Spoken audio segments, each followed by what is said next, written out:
আসি। আমার অনেক খিদে লেগেছে রে। তুই বরং অন্য কোনো দিন আমার সাথে খেলিস।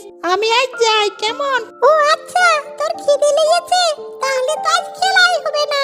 ঠিক আছে, তুই বাড়িতে যা। এ বলে মিনা তার বাড়িতে চলে যায়। মা, তোমার কি বাড়িতে রান্না করা হয়ে গেছে? আমার অনেক খিদে লেগেছে। জানো, আজ খেতে চালাই বন্ধুদের সাথে খেলতে পারিনি। আমার বন্ধুরা আমাকে অনেক জোর করেছিল কানামাছি খেলার জন্য। আমি খিদে চালাই খেলতে পারিনি। মা, আমাকে ভীষণ খিদে পেয়েছে। আমাকে তুমি তাড়াতাড়ি কিছু খেতে দাও। সারাদিন তুই কোথায় যে টো করে ঘুরে বেড়াস, আর এখন এসেছিস খাবার খেতে। এখন কি তোর খাবার সময় হলো? সে কখন রান্না শেষ হয়েছে। চল মা, তাড়াতাড়ি চল, আমি তোকে খাবার বেড়ে দিব। মা, ও মা, এটা তুমি কি রান্না করেছো? এটা তো দেখছি শুধু ডাল। তুমি কি জানো না আমি শুধু ডাল খেতে ভালো লাগে না? তুমি বরং আমাকে অন্য কিছু তরকারি দাও। মিনা মা, ঘরে তো আর অন্য কিছু রান্না করা হয়নি, আর এদিকে বাড়িতে তেমন কোনো সবজিও নেই যে যেটা রান্না করে তোকে খেতে দেবো। তুই মা এই কষ্ট করে এই ডাল দিয়ে খাবারটা খেয়ে নে। যখন তোর বাবা বাড়িতে আসবে তখন তোর বাবাকে দিয়ে আমি কোনো ভালো মন্দ নিয়ে আশা করাবো। আচ্ছা মা, তুমি একটা আমাকে ডিম ভাজি করে দাও না মা। আমি অনেক দিন ডিম ভাজি খাইনি। দাও না মা একটা ডিম ভাজি করে। মা, তুমি কোনোদিন আমাকে ডিম ভাজা করে খাওয়াওনি। আমি ডিম ভাজা না হলে আমি ভাতেই খাবো নি। তুই যে ডিম ভাজি খাবি, সেই ডিম আমরা কোথায় পাবো বলতো? বাড়িতে তো আর ডিম নেই। ডিমের যা দাম, আমাদের কেনার পক্ষে অসম্ভব। শুন মা, তোর বাবা এলে আমি বলবো বাজার থেকে একটা ডিম এনে দিতে। এখন খেয়ে নে মা। তুমি আমাকে সব সময় একই কথা বলো। ডিম ভাজি না হলে আমি খাবো না ভাত। এই ঢাল ভাত আমি খাবো না মা। ডিম নিয়ে আসো আগে, তবেই আমি খাবো। তার আগে আমি কখনো খাবো না। এই উঠে গেলাম। মিনা মা, তুই খেয়ে নে মা। আয় আয়, তোকে আমি সত্যি বলছি, মা খেয়ে নে। মা আমাকে একটুকু ভালোবাসে না। রোজ রোজ একই তরকারি করে, শুধু ডাল ভাত। অনেক দিন হয়ে গেল, একদিনও আর ডিম ভাজি খাওয়া হলো না।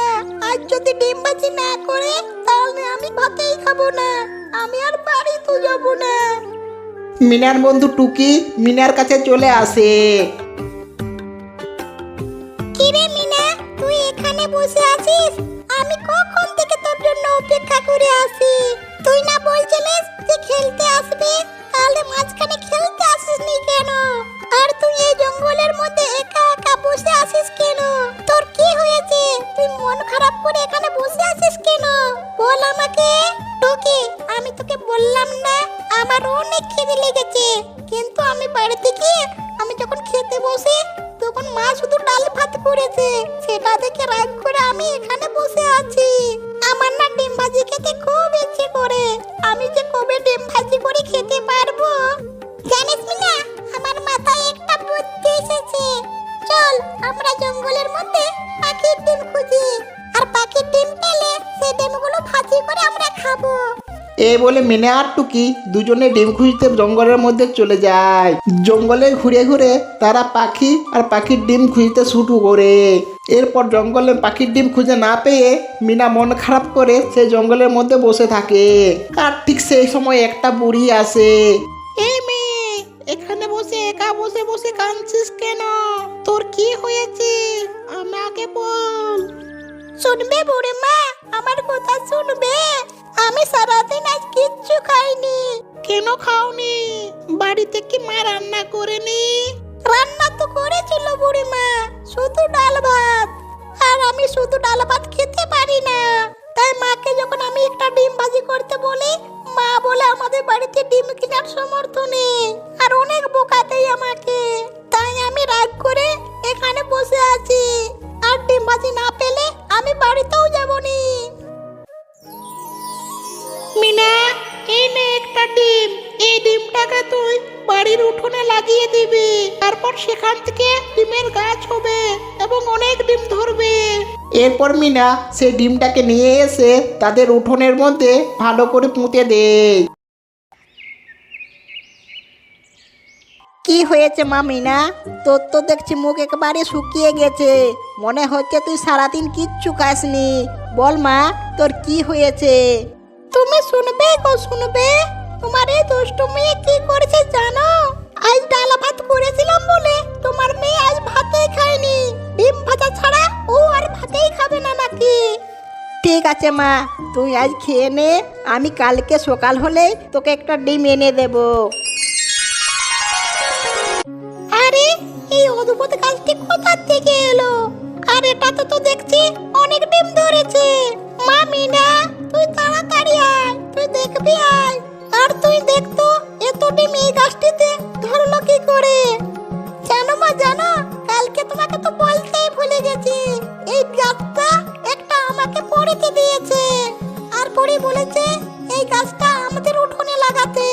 মা, এরপর আমরা এই ডিম থেকে আমরা ডিম প্রতিদিন খাবো আর বাজারে বিক্রি করতে পারবো, তাই না বলো মা? হ্যাঁ রে মা, তুই ঠিকই বলেছিস। এরপর থেকে তুই রোজ রোজ ডিম ভাজি খেতে পারবি আর আমরা বাজারে গিয়ে বিক্রিও করতে পারবো।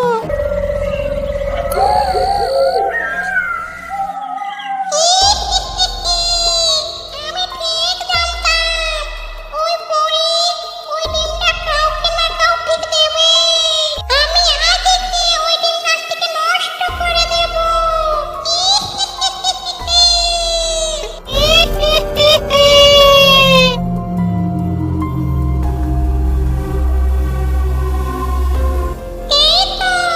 এই তো সেই গাছটা। এই ডিমগুলো আমি সব খেয়ে ফেলবো।